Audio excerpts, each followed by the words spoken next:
بسم الله الرحمن الرحيم إن الحمد لله نحمده ونستعينه ونستهديه ونستغفره ونعوذ بالله من شرور أنفسنا ومن سيئات أعمالنا من يهده الله فلا مضل له ومن يضلل فلا هادي له وأشهد أن لا إله إلا الله وحده لا شريك له وأشهد أن محمدا عبده ورسوله صلى الله عليه وعلى آله وأصحابه وسلم تسليما كثيرا أما بعد. We are still on our Usul al-Thalatha book, and we are on the chapter where the author mentions, to support a statement, 14 examples of ibadat. And we've been taking these essential ibadat and we've spent quite a few times on them, and it's time well worth it. Our topic today is the 10th ibadah, which is isti'anah. And the author says, وَدَلِيلُ الْإِسْتِعَانَةِ قَوْلُهُ تَعَالَى إِيَّاكَ نَعْبُدُ وَإِيَّاكَ نَسْتَعِينُ وَفِي الْحَدِيثِ إِذَا اسْتَعَنْتَ فَاسْتَعِنْ بِاللَّهِ. So he mentions isti'anah, and then he mentions a proof from the Quran and another from the Sunnah. And if you look at isti'anah, alif, sin, ta, and ista'ant, the first three Arabic letters, words that begin like that indicate seeking or requesting. Wherever you see alif, sin, ta in the beginning, added to the beginning, the word means something about seeking or requesting. They're the words on ala wazn astaf'al. They're the words on the pattern of astaf'al. That's how we refer to in Arabic grammar. Some examples like the ibadat we'll try to take today, inshallah: isti'ana, istighatha, istijara. All of them have the meaning of seeking. Every one of those ibadat. Even furthermore, istighfar. What's istighfar? Istighfar is seeking forgiveness. يعني طلب المغفرة. That you're seeking forgiveness. So istighfar. You see that alif, sin, ta. That's the common thing between all these words. Outside of ibadat, take example outside of ibadat. Istansar, talab al-nasr. Seeking victory.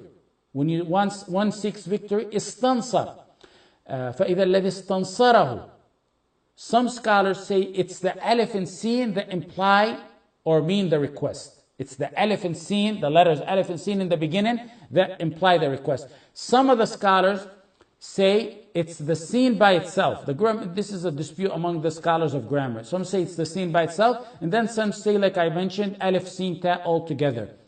That really doesn't matter. What matters is when you see words starting like that, in that pattern, on the pattern of astaf'al, alif, sin, ta, it means a request. Sometimes, words on the pattern of istaf'al can mean the act itself without the request. For example, Allah said, وَاسْتَغْنَى اللَّهِ. وَاسْتَغْنَى اللَّهِ. That letter, استغنى الله, alif, sin, ta, a request. The verse means Allah is rich. Istaghna here does not mean Allah sought to be rich, ma'ad Allah. It means Allah is rich. So in some cases, it may not mean the request part. In summary, what I just said, to avoid confusion, words on the pattern of the Arabic word astaf'al usually come in the meaning of seeking help for something, or seeking something, or pursuing something. Sometimes, like I said, it may come with the act itself free from the seeking part, like in the verse, وَاسْتَغْنَى اللَّهِ. Now our worship here is isti'anah, and isti'anah comes from al-ma'un wal-ma'una. It comes from assistance. When you say Salih Auni, it means Salih assisted me. Salih Auni, Abdullah Auni means Abdullah or Salih assisted me, or they're my assistants. Al-isti'anah means to seek and appeal for assistance. And it's usually in general matters where no evil has touched you, nor do you expect that. Let me repeat.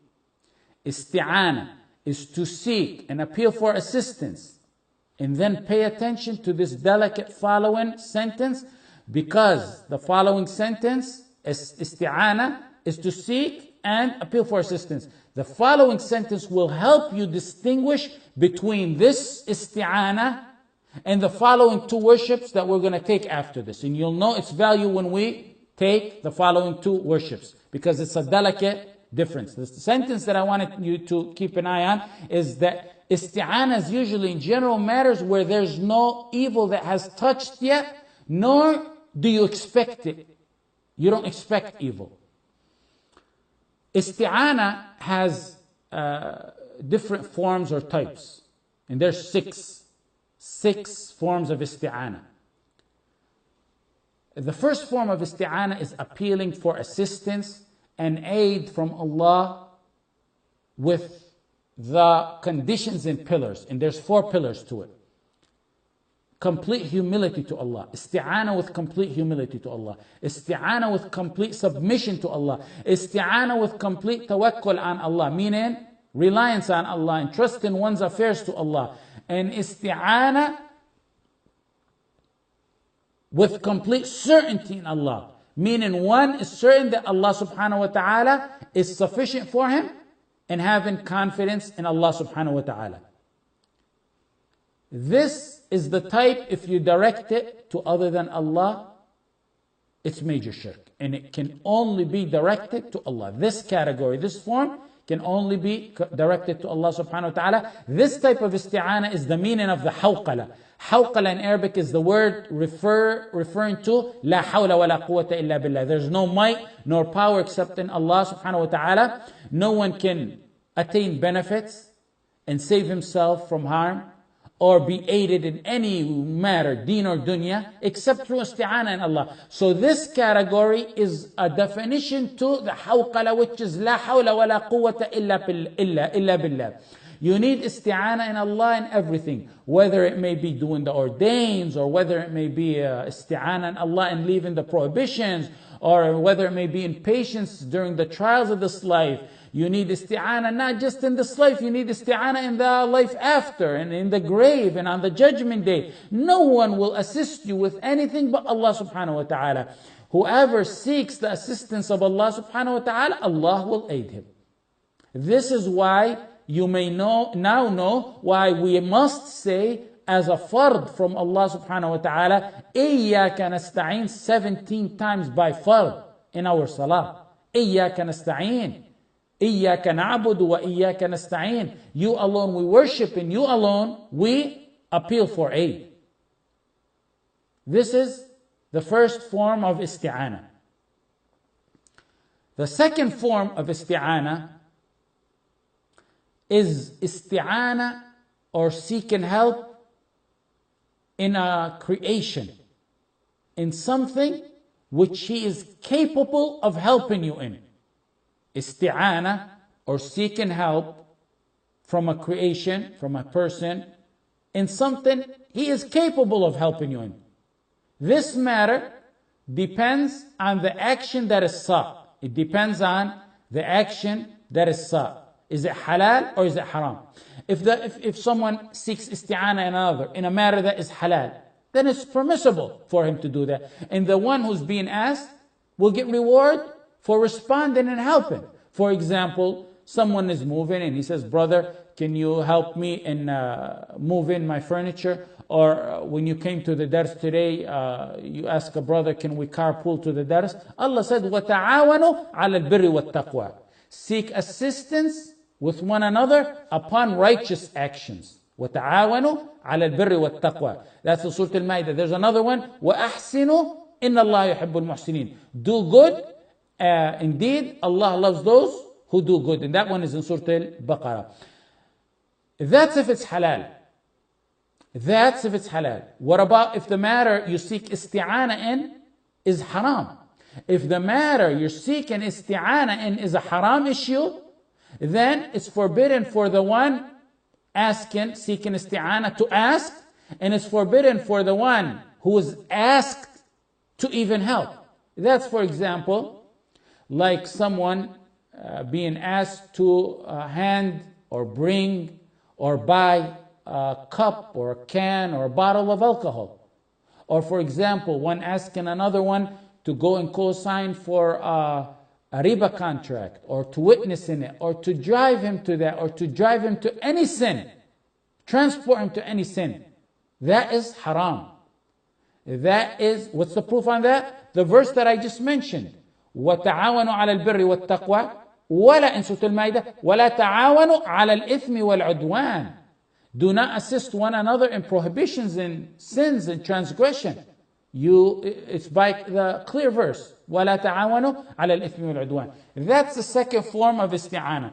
The third form of isti'anah or seeking help is seeking the help from a creation who is alive and present. But it's something he can't do and it's beyond his ability and means. It's something he can't do. It's beyond his ability and means. That's not shirk. That's not shirk, but it's what you would say it's useless talk or futile talk, but it's not shirk. Why is it not shirk? Why is it not shirk? It's not shirk for two reasons. Number one, because you're actually speaking to a person. There's a human being there, you're saying, hand me this or give me that. He's not able to do it, but you're actually speaking to a person. The second reason is, it's the matter you're asking him is not among those that are hidden or unseen. That's why it's not shirk. An example, if you tell a child or older person or a paralyzed person who can't carry something heavy, help me carry this big box. That's not shirk. Why we mention this? Because we need to know. We can't go around declaring people mushrikeen, and you would hear this at times. That's not shirk. But if the matter you're asking him is something that's hidden or unseen, that leads us to the next category, the fourth category. And the fourth category is best described as A and B. A and B is seeking isti'anah, seeking aid in someone that's deceased, a deceased person. That's A. B is seeking the aid of someone that's living in matters they cannot do or reach, and that those matters are considered among the hidden and unseen. This type of seeking helping is major shirk. Major shirk. Why? Because this can only be done by someone who believes that he sought help from someone who has hidden control over the creation, which only Allah subhanahu wa ta'ala has. Very simple and basic stuff. The fifth one, the fifth type of isti'anah or seeking help, seeking aid in something one can do and is able to do. You're seeking some aid from someone who's able to do something with reliance on him. With reliance on him. Note here, we added the keyword reliance on that person. That word can throw you off. That's actually the only difference between this fifth category and the second category. Look up in your notes. In the second category, we said seeking help in a creation, in something which he is capable of helping in. We said that's permissible. Here, if you add the reliance factor, the keyword reliance on that person, like seeking the help of a doctor, isti'anah in a doctor, with reliance on that doctor, seeking isti'anah in a lawyer with reliance on him, that's minor shirk. Minor shirk. It becomes minor shirk if there is reliance on the creation in that which they can do. And one of the ways to check the status of your reliance is by seeing if your heart feels so assured and firm that that person or individual has the full solution. It's in him and it's in his hands, in control. The final category is seeking help in deeds. Isti'anah in deeds. What we mean is seeking help by performing and turning to Allah in deeds, through deeds. Deeds that are beloved to Allah. Seeking help by, for example, performing salah when in need. Seeking help by being patient throughout your life, because patience is a ibadah. When the intention is there, patience is a worship in itself. Seeking help in deeds to attain Allah's help. The ruling on this one, on this category or form, is that this is something that's prescribed by Allah. It's permitted. It's recommended by Allah. Allah said, Ya subhanahu wa ta'ala, Allah subhanahu wa ta'ala said, Ya ayyuhalladhina amanu, ista'inu bis-sabri was-salah. Seek assistance through your patience and prayer. That's the Surah Al-Baqarah. Ibn al-Qayyim, rahimahullah, in Uddat al-Sabirin said, Allah directed His servants to turn to salah and patience for aid in matters of this life and the matters of the hereafter. Imam Ahmad and Abu Dawood narrated that Hudhayfa radiallahu anh said, كان النبي صلى الله عليه وسلم إذا حزبه أمر صلى. كان النبي صلى الله عليه وسلم إذا حزبه أمر صلى. Pay attention to that hadith. In Awn al-Ma'bud, the author said, حزبه, the key word in the hadith is حزبه. It means when he was afflicted with a calamity or stress or sorrow or grief or worry or distress, all that falls under the word of حزبه. When he was afflicted with that, sallallahu alaihi wasallam, he would turn to salah. Try it and you will see relief. Try this ibadah. Try this abandoned ibadah. If you were to analyze the non-obligatory nafil or sunnah salahs, among the most popular salah you will see is istikhara. Among the most popular ones is istikhara. It's one of the most that I get questions on. It's one of the most that you hear people doing. When Muslims have a decision like an engagement or a marriage or a divorce or buying a house or moving or other matters, they hasten to do salat al-istikhara. It's very widespread and very popular. A salah, just as important, maybe even more important, that you rarely see anyone doing, illa man rahimallah, yet it's needed and essential, is the salah of one in a difficulty or distress. Revive that sunnah. Revive that sunnah and look what you'll get out of it. You'll get the reward of reviving the sunnah of one who is in distress or grief. On top of that, you'll get your normal reward for doing that salah. And on top of that, you'll get the enhancement of being relieved from that issue or matter that you're facing.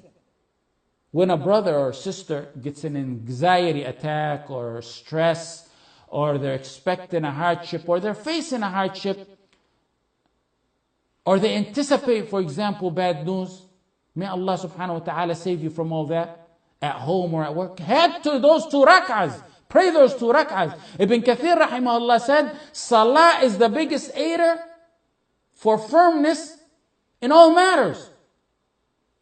Ibn Hajar rahimahullah, in the first volume of Fath al-Bari, he said, it's sunnah to hasten to salah if one anticipates that something evil may happen to him. It's sunnah to head to salah and hasten to salah if you anticipate something evil. Ibn Jarir narrated that Ibn Abbas radiallahu anhu was walking one day and they told him, your brother had just died. They broke the news to him that his brother died. So he said, Inna lillahi wa inna ilayhi raji'un. Then he immediately stepped to the side of the road that he was on and he began to make salah. Then he returned to his camel saying, وَاسْتَعِينُوا بِالصَّبْرِ وَالصَّلَاةِ وَاسْتَعِينُوا بِالصَّبْرِ وَالصَّلَاةِ. Seek help in patience and in salah. In Al-Furu' ibn al-Muflih, Al-Ajuri, and others, it was actually other than him too. They said, when one is afflicted, let them turn to salah. One of the most critical times during the Messenger sallallahu alaihi wasallam's life was in Badr. Look at the critical timing and the critical situation. A defeat in that battle means the extinction of Islam. He said that in his dua. If you don't give my people victory, you will not be worshipped on this earth. Sallallahu alayhi wasallam. After he sallallahu alayhi wasallam aligned the roles for the battle and it was about to begin, the Messenger sallallahu alayhi wasallam headed to salah. Ibn Mas'ud said, لما التقينا يوم بدر قام رسول الله صلى الله عليه وسلم يصلي. And then after his salah he made dua. The dua that you know where Abu Bakr was holding his upper garment for him. In another hadith in Musnad Ahmad, Ali radiallahu anh said, there was not a single one of us except who went to sleep the night before the battle of Badr, except the Messenger sallallahu alaihi wasallam who was up all night making salah and crying and pleading with Allah by the tree until the morning broke. الإمام أحمد في مسند عن علي في يوم بدر قال علي قال لقد رأيتنا وما فينا إلا نائم إلا رسول الله صلى الله عليه وسلم تحت شجرة يصلي ويبكي حتى أصبح. One thing I wanted to know is that some claim that this salah is a bid'ah salah. It's bid'ah to do it. And this is because the reason they say that is because they found a portion of the hadith on this matter and not the other. Or when they were asked, they neglected the other part for some reason. There are some weak hadith on this matter that have a specific dua attached to it. Meaning, if one is in distress, this is how the weak hadith goes. If one is in distress, let him make 2 rak'at. And then the supposed weak hadith, the weak hadith says, make this specific dua. Those hadith with the specific dua attached to them about salat al-haja, of the salat of the one in distress, are weak. For example, one of those is من كانت له حاجة إلى الله وإلى أحد من خلقه فليتوضأ وليصلي ركعتين ثم ليقل. The weak hadith says whoever has a need, let him go, or is in distress, let him go make wudu and pray 2 rak'ahs and say the following. لا إله إلا الله الحليم الكريم. لا إله إلا الله الحليم الكريم. سبحان الله رب العرش العظيم. الحمد لله رب العالمين. اللهم إني أسألك موجبات رحمتك. That's in Ibn Majah, in Al-Tirmidhi, and Al-Hakim, and it's very weak. That's a very weak hadith that I just mentioned. What happened is and why I mentioned it is because I've seen and read it for some طلبة العلم, that they seen that this is weak, and then they canceled out all the prayer of distress altogether. To be clear, what's weak is the hadith that's saying, if you're afflicted in a matter, go make wudu, pray, and then make the specific dua. The ones with the specific dua are weak. That's the one that's weak. What's not weak in the hadith, and what's in fact sunnah, as recommended not only by a hadith actually, but by verses in the Quran, and by a hadith, and by statements of the Salaf. What's sunnah, and documented by all that, is the general salah of one in distress, with no specific dua. When in distress, when anything bothers you, when you're facing anything in life, anything, head to salah. Head to salah and make dua. Unlike salat al-istikhara, that has a specific dua attached to it, there's no authentic dua that's attached to the salah of the one in distress. Just head to salah and spill your heart out to Allah in any dua that comes to your tongue, and pray and plead and beg and ask Allah and do isti'anah in Allah, and you will see Allah support to you. 2 verses in the Quran support this ibadah. 2 verses in Surah Al-Baqarah. يا أيها الذين آمنوا استعينوا بالصبر والصلاة. واستعينوا بالصبر والصلاة. Twice in Surah Al-Baqarah. Seek help in patience and in salah. Seek your aid, isti'anah, in your patience in your salah. How is salah a comfort and support? How is it a comfort and support? Salah is a connection to Allah. It's a connection. When your connection or bond with Allah is strong, Allah's support for you will be stronger. And if Allah supports you, your matters all will turn into ease. And that's how your salah is an aid to you and support to you. And it's an isti'anah. I don't want to get off topic too much, but these are matters that one needs on a daily basis. In life, this is the rule of life. You're either afflicted or you're waiting for affliction. There's no dodging that rule. If you're not afflicted, don't get happy, because affliction is a fact of life. Trials are a fact of life. Now let me add, in that specific salah, there's, like I said, there's no authentic hadith with a specific dua attached to it. However, there is a dua that's authentic that has nothing to do with the salah of the distressed, but it's something you can seek isti'anah in as well. In Sahih Muslim, Ibn Abbas said, when the Messenger ﷺ was afflicted with a matter, and used the same word that I mentioned earlier, حزبه. كان إذا حزبه أمر قال كان إذا حزبه أمر قال لا إله إلا الله العظيم الحليم لا إله إلا الله رب العرش الكريم لا إله إلا الله رب العرش العظيم لا إله إلا الله رب السماوات ورب الأرض ورب العرش الكريم. نعم.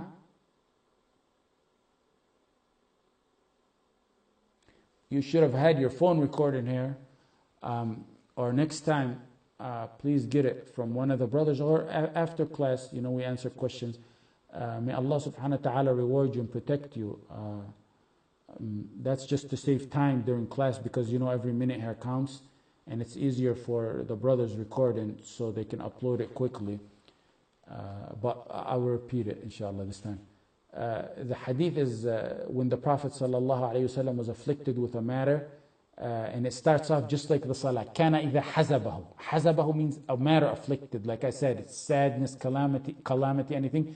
The first one is on salah, but this is a dua. When a matter afflicted him, we say, لا إله إلا الله العظيم الحليم لا إله إلا الله العظيم الحليم لا إله إلا الله رب العرش الكريم لا إله إلا الله رب العرش الكريم لا إله إلا الله رب العرش العظيم لا إله إلا الله رب العرش العظيم لا إله إلا الله رب السماوات ورب الأرض رب العرش الكريم لا إله إلا الله رب السماوات ورب الأرض رب العرش الكريم. In Sahih Muslim, the narration that I just mentioned just has that dua. But in another authentic narration in Musnad Ahmad, it has this dua that I just mentioned, and then it said one should follow it by his own personal dua. Meaning you just say what I just said, and then make your own personal dua. Make that like an introduction, and then begin with your dua. And another dua that I just remembered that for those in distress, that the Prophet in Sunan al-Tirmidhi, it's authentic, عن أنس رضي الله عنه أنه كان إذا حزبه أمر, when the Prophet and it's the same word that I used, faced with anything, he used to say, يا حي يا قيوم برحمتك أستغيث يا حي يا قيوم برحمتك أستغيث يا حي يا قيوم برحمتك أستغيث. Now, how does this tie into our class? How does this tie to our class? I don't want you to feel that we went off track, because these classes are focused to the point. What we're studying here is isti'anah, if you remember. We said there's forms of isti'anah, and we mentioned 6 of them. In the 6th one, we said is seeking help in deeds. Isti'anah in deeds. Isti'anah in deeds to get, of course, Allah's help. So the example we mentioned of dua, I mentioned 2 dua in those hadith, is seeking isti'anah in dua. Those are examples of that. The salah of the distress is an example. Sabr is an example of that. So they're examples of the 6th category or form of isti'anah. The final point under isti'anah is the proof. ودليل الاستعانة قوله تعالى إياك نعبد وإياك نستعين وفي الحديث إذا استعنت فاستعن بالله. So he mentions an ayah in a hadith. The author rahimahullah uses for the ayah, the verse in Surah Al-Fatiha, you alone we worship and you alone we appeal for aid. And for the hadith, he mentions the saying of the Prophet Muhammad sallallahu alaihi wasallam, if you seek help, then seek help of Allah alone and only Allah. إذا استعنت فاستعن بالله. Let's take first the verse. إياك نعبد وإياك نستعين. إياك نعبد. If you remember with some previous proofs we took, this should have been, there's something switched around here. This should have been نعبدك ونستعينك instead of إياك نعبد وإياك نستعين. It also should have been إياك نعبد, should have been نعبدك ونستعينك instead of إياك نعبد وإياك نستعين. But why is it إياك نعبد وإياك نستعين? There's a very big lesson in that.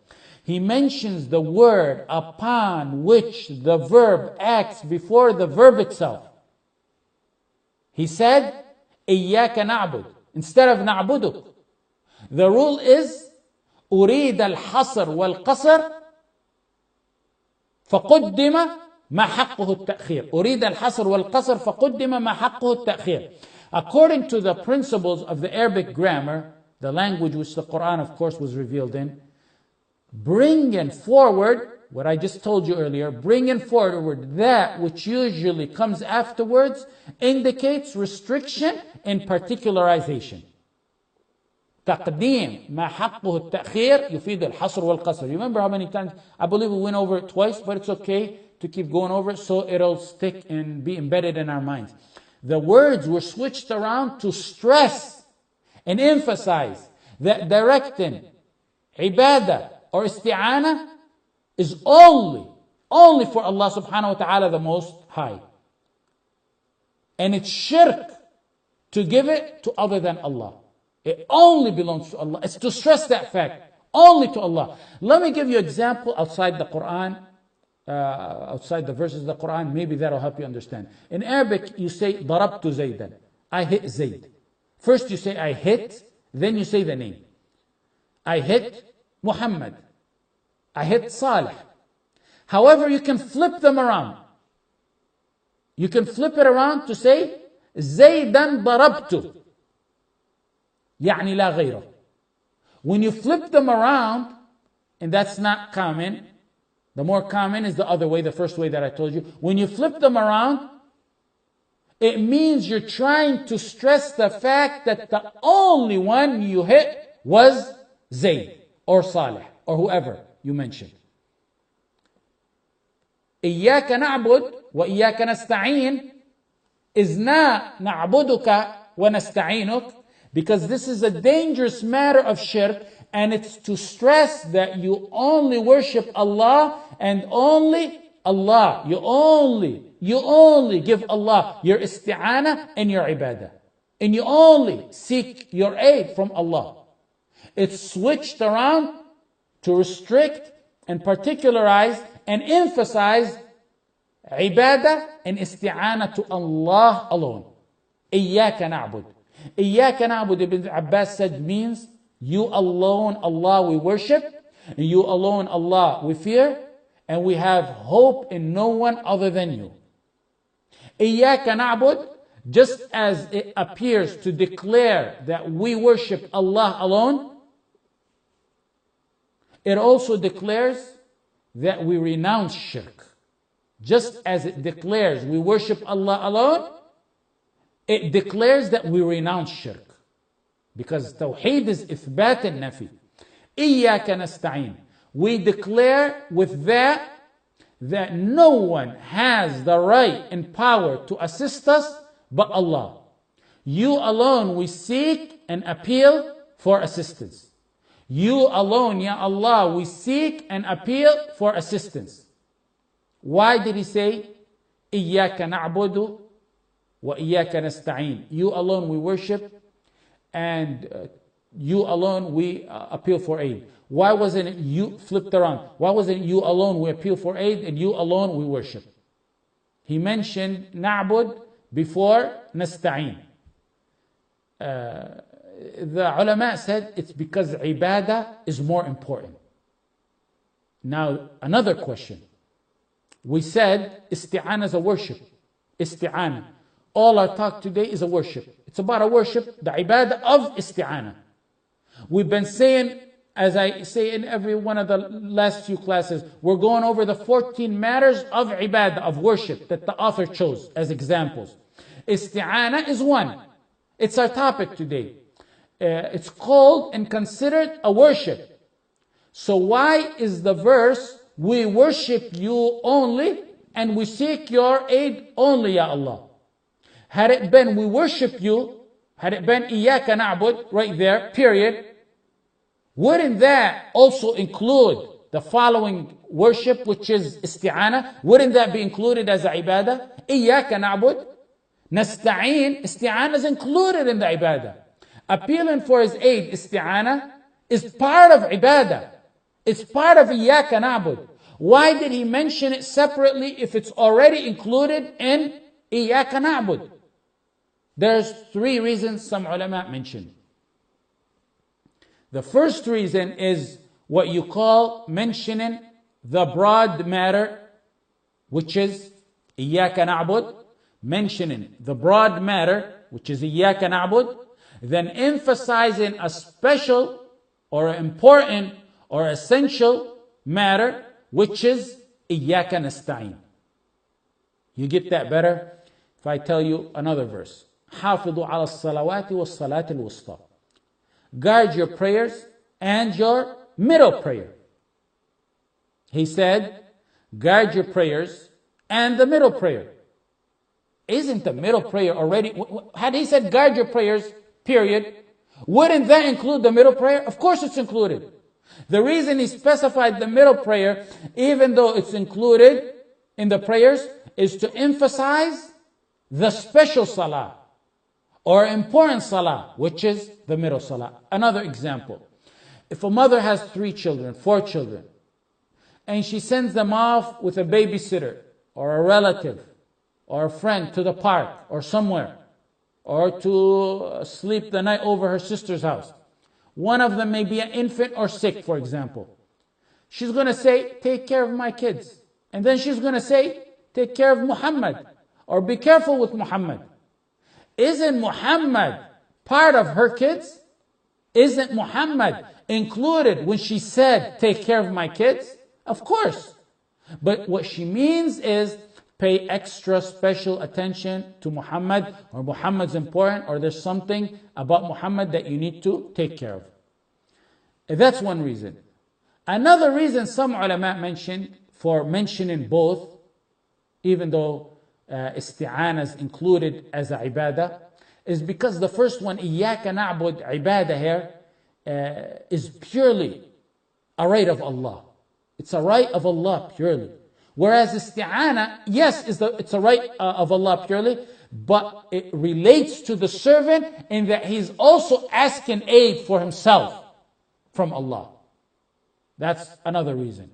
And a third reason some ulama mentioned is even though isti'anah is included in iyyaka na'bud, it's still mentioned because you need isti'anah in every aspect of your ibadah. You affirmed iyyaka na'bud because you could never, ever, ever do ibadah without isti'anah. So Allah without Allah aiding you, there's no ibadah. If Allah does not give you awn, isti'anah, your isti'anah that you seek, can you do ibadah? You can't. So it was mentioned after that because it's essential in you making your ibadah. Now, that's the verse the author used. He also used the hadith as proof. The hadith is, إِذَا اسْتَعَنْتَ فَاسْتَعِنْ بِاللَّهِ. Or actually, the portion that he used is, إِذَا اسْتَعَنْتَ فَاسْتَعِنْ بِاللَّهِ. This is part of a much longer hadith. When Ibn Abbas radiallahu anhuma was riding with the Messenger sallallahu alayhi wasallam, and the Messenger began to teach him as a young little boy.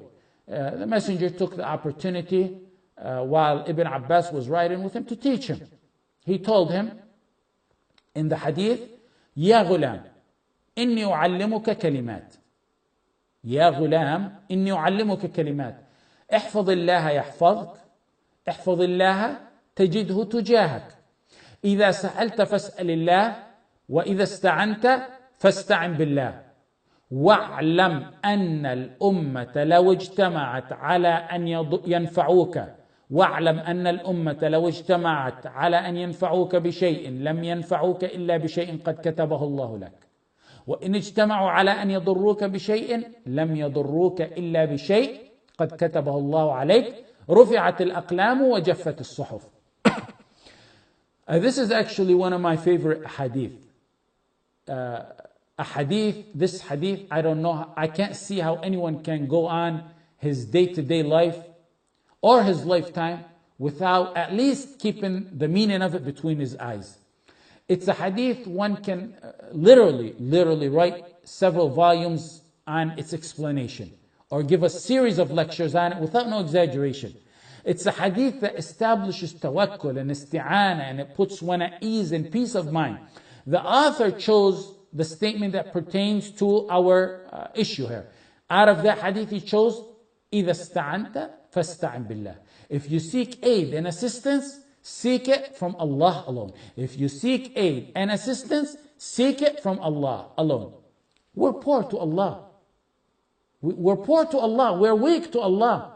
We're therefore always in need of Allah's aid and support.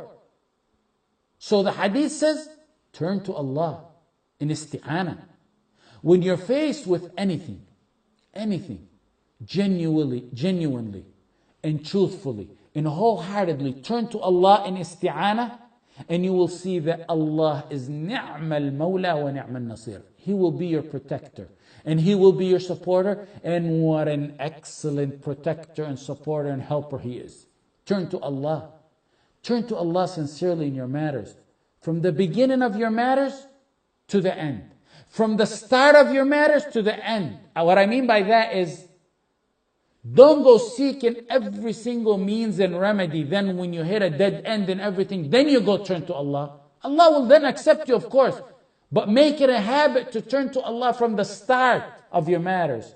From the start of your life. Meaning, you teach your kids. Make isti'anah in Allah the first of your choices. And you will see, wallahi, Allah will not let you down. He will make you happy and content. He wouldn't let you down in a matter you do isti'anah in Him, even if the universe with its might and everything in it collaborated against you. That's only when you do the proper isti'anah in Him. The tawheed, have the pure tawheed in your isti'anah. That's why we learned isti'anah, and that's why we learned the conditions of isti'anah. Because in order to get Allah's aid, you have to fulfill the conditions, like we mentioned amongst them, is submission, tawakkul, certainty. We mentioned those. Have certainty in Allah while you do your isti'anah in Him. Didn't we say the worships of the heart, some of them are intertwined with each other? Like Ibn al-Qayyim rahimahullah said, work on perfecting the conditions of your isti'anah. That's what we want to achieve. If you knew a king somewhere, a wealthy, powerful king, and he promised to protect you, or you knew some billionaire who was generous to you, anything you wanted, you just go and he'll fund you. Would you ever be scared over your security or your salary or your job? It's the king. وَلِلَّهِ الْمَثَلُ الْأَعْلَى. It's the king of all kings. And it's the one who owns the treasures of the heavens and the earth. When you say ista'antu billah, don't say it on the tip of your tongue, just something coming out of your tongue. Say it wholeheartedly and believe in it in full confidence in the one who you're seeking aid from, and you will see the results. If Allah aids you, rest assured, you've been truly aided. And if He forsakes you, who is there after Him that can aid you and support you? Who other than Allah can support you if Allah doesn't support you? Isti'anah returns upon you in this life with an honorable life. You live your life. If you have isti'anah, you will have an honorable, noble life. And then the high ranks of Jannah in the Akhirah, the ultimate goal. That's the fruit of Tawheed. You need to feel it in this life before the Akhirah. Throughout your affairs and throughout your life, keep your unwavering isti'anah in Allah subhanahu wa ta'ala. The wisdom sometimes and at times may be that Allah subhanahu wa ta'ala delays His aid and support to you. And it's not that Allah forgot. Never ever think of that. Ma'adallah. You have to keep that in mind. That's why when one is in the agony of being oppressed, you know the oppressor? He goes to sleep comfortably. One who's being oppressed, whether it may be little matters or big matters, he doesn't sleep the nights. The nights seem endless and dark, darker than ever. And the dua is constant. And then one may think, why didn't Allah answer me? That's why Allah says, وَلَا تَحْسَبَنَّ اللَّهَ غَافِلًا عَمَّا يَعْمَلُ الظَّالِمُونَ. Consider not that Allah is unaware of the oppressors. Allah didn't forget about them. That's what He's trying to tell you. Allah didn't forget about those. The delay, there's wisdom, and plenty of wisdom. The delay may be to make you despair in all means and in all creations, and to turn to Allah alone, and at the same time to show you that all and everyone turned away from you, or that no one was able to help you but Allah Jalla fi'ala. Sometimes the wisdom in delaying the help of Allah to you when you do isti'anah in Him, maybe to test your isti'anah. It may be to test your isti'anah. Do you really have certainty in Allah in your isti'anah? Allah wants to test you. Do you have the conditions we mentioned fulfilled? He wants to test your certainty in isti'anah. Take this example. If a little ant was able to speak, crawled over here on this desk, and able to speak to one of us, and they saw isti'anah in me or you, the ant told you, there's 100 ants coming after me at a distance, they're chasing me, they're after me, there's a tribe of them, they're going to kill me. You want to test the isti'anah of that ant in you. Is her isti'anah faithful or not? Do you just go run and crush those 100 ants and put an end to them? What you do is let them get closer and closer and closer. Not only do you test her isti'anah, the ant that saw isti'anah in you, but you also want to show the ant your power and your mercy. Now, getting rid of those ants is no obstacle to you. You can do it by stepping on them when they're far away or when they get closer. It takes a millisecond to do it. But if those ants got real close, right in front of that ant that sought help in you, and then you stepped and killed them and eliminated them, it reflects on that one ant. You showed that ant your ability. You showed that ant your power. You showed that ant how merciful you were with her.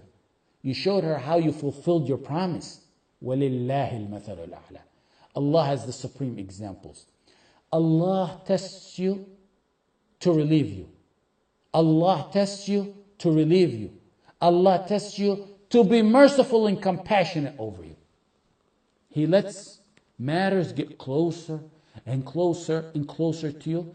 Just when you think your isti'anah failed and the matter would never be relieved, He Jalla fi ulah relieves you and aids you. It happened to the messengers. When they saw help from Allah, the last verse in Surah Yusuf, what does it say? The messengers saw isti'anah in Allah.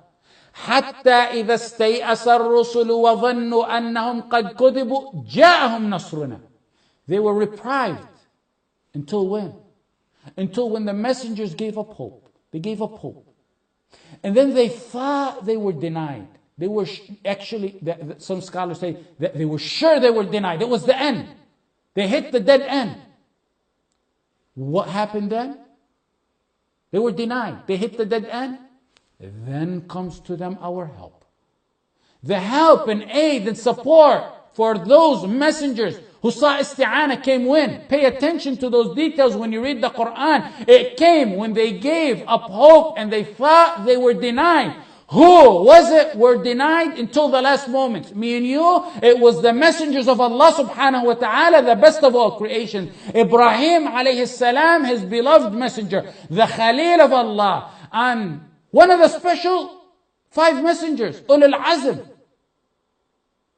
Couldn't Allah have saved Khalilullah? Couldn't Allah have saved Khalilullah as soon as they began to light the matches to burn him, or even before that? They turned on the fire. He let them go. He let it get closer. They come closer to Ibrahim alayhi salam. He let them get closer. They shackled Khalilullah. He let them restrain them. Ibrahim alayhi salam is isti'anah and his iman and his tawakkul is unwavering. They put him in a cannon to shoot him over. He let them get closer. His isti'anah was firm throughout all that. Couldn't Allah subhanahu wa ta'ala have saved him before any one of those steps? What about right before they shot him to the fire? Allah subhanahu wa ta'ala let Khalilullah alayhi salatu wasalam go all the way to land inside the fire. He tests and he delays his help and support, his aun to you, to show you his power, to show you his mercy, to show you his love. When he relieves you, you're going to be happier and more well off than you were before if you had the true isti'anah.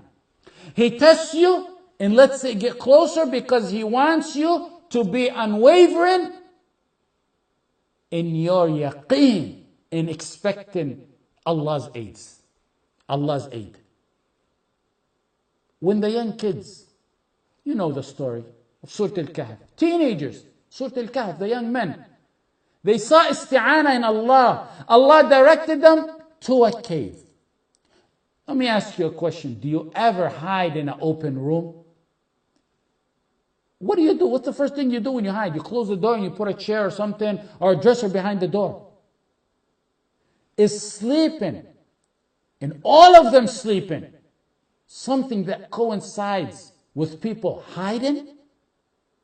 Isn't the first thing people hide and do or say is say, be on alert? Allah subhanahu wa ta'ala wanted to show that they sought my aid. Allah subhanahu wa ta'ala wanted to show they sought my aid, therefore they will be protected. And to make the miracle of protecting them bigger, to show them His power subhanahu wa ta'ala, they will be protected while sleeping in an open quarters. And sleeping. Note that word, sleeping and in an open quarters. Leave the means to Allah when you seek isti'anah in Him. That's not your business. That's not our business. To show how enormous and significant and powerful this ibadah is, let me say, and I'll conclude with this so we can make our salah. When Fir'aun, the superpower of his time, the man who claimed to be the supreme Lord, Ana Rabbukum al-A'la, he said. Not just the Lord, the supreme Lord, the tyrant of all tyrants, the man with the mightiest army of his time, and with lofty pillars that Allah subhanahu wa ta'ala said, the like of which were not produced in all of the land. التي لم يخلق مثلها في البلاد. He threatened to annihilate and extinct Musa and everyone who followed Musa. Listen. وقال الملأ من قوم فرعون أتذر موسى وقومه ليفسدوا في الأرض ويذرك وآلهتك قال سنقتل أبناءهم ونستحيي نساءهم وإنا فوقهم قاهرون. The chiefs and leaders of Fir'aun's people, they went to him. These are the people, evil, mischief people, the chiefs. They said to Fir'aun, are you going to go leave Musa and his people to spread mischief in the land? Notice, side issue, how the mischief called the righteous mischief people. وقال الملأ من قوم فرعون أتذر موسى وقومه ليفسدوا في الأرض. These are instigators, troublemakers, who kiss up to the tyrants. People who kiss up to the tyrants to get a smile or a pat on the back, or to be safe from their evil. أتذر موسى وقومه ليفسدوا في الأرض ويذرك وآلهتك. They go up to Fir'aun and look how evil they are. They're so evil, those who kiss up to the tyrants. They made evil look like they made Fir'aun look like an angel. He said, you're going to leave those people. They're the one's suggestion. They made Fir'aun look like he's an innocent man. And Fir'aun said, oh, okay, we'll kill their children and enslave their women. And we're indeed irresistible over them. سنقتل أبناءهم ونستحيي نساءهم وإنا فوقهم قاهرون. Look at that threat. And that's the point of our verse here. Look at that threat. You know who it's from and to who it's directed. You know how powerful Fir'aun is and how weak Musa appeared to be, alayhi salatu wasalam. Okay, Musa, what's going to happen now? What's the solution? Musa alayhi salatu wasalam gets these threats. Give us a solution. His solution, being weak, is our ibadah today. His solution was that. قال موسى لقومه استعينوا بالله استعينوا بالله واصبروا إن الأرض لله يورثها من يشاء من عباده والعاقبة للمتقين. Musa said to his people, seek help in Allah, isti'anah in Allah. Our topic today. The earth is Allah's earth. Verily the earth is Allah's earth. He gives it as a heritage to whom He wills. Now you know why isti'anah is part of Al-Fatiha. And why we must read it 17 times by fard a day. Jazakum Allah khair. Jazakum Allah khair for paying close attention today and being fully focused. May Allah subhanahu wa ta'ala grant you beneficial knowledge and